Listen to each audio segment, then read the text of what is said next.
पैसा पैसा पैसा पैसा भन्दै बसिरहेछ। लोभ चाहनुभन्दा धेरै लोभ। राति पनि झस्किन्छ, झसङ झसङ हुन्छ है। फेरि यहाँ मेरो छेउमा चाहिँ राम्रै क्या अब साह्रै राम्रो, त्यहाँ गएपछि चाहिँ खत्तम हो नि लास्ट। पापी मान्छेको चाहिँ सोचाइ एउटा हुन्छ, बोली अर्को र व्यवहार अर्को हुन्छ। 3 कोठे जिन्दगी हुन्छ उसको। एउटा कोठामा उसले सोच्छ, अर्को कोठाको बोली बोल्छ, अर्को कोठाको व्यवहार देखाउँछ है। ऊ आफैले ढाँटिराखेको हुन्छ, भित्रभित्र जलिराखेको हुन्छ। ईर्ष्या गर्छ उसले, छिमेकीको डाहा गर्छ, अनि पाप चिताउँछ है।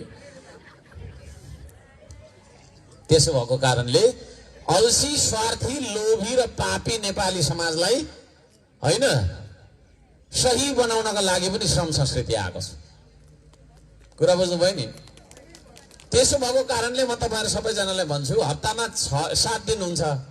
6 दिन आफ्नो पेटको लागि काम गर्नु, 1 दिन चाहिँ देशको लागि गर्नु निस्किनु ल है। सबैले सघाउनु श्रमदानमा हैन। श्रमदान किन गर्नुपर्छ भन्दाखेरि देशको लागि गर्नु पर्यो नि त श्रमदान।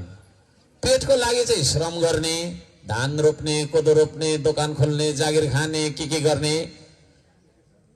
देशको लागि चाहिँ श्रमदान गर्नुपर्छ हैन। जस्तै बाटो भत्केको के रे तपाईको बनाउनु पर्यो, फोहोर मैला सफा गर्नु पर्यो, ड्रेन बनाउनु।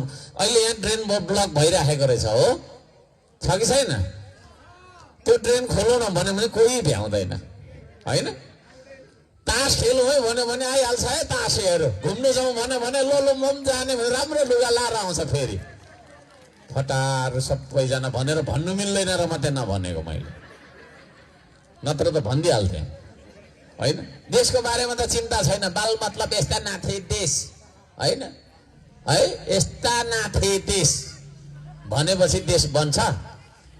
भन्नु त देश बन्छ त त्यसरी? अब म भन्न चाहन्छु, पेटको लागि श्रम, देशको लागि श्रमदान, यो दुईटै हामीले गर्नुपर्छ ल। सबैजनालाई मेरो अनुरोध छ, वडावासीहरू सबैजना।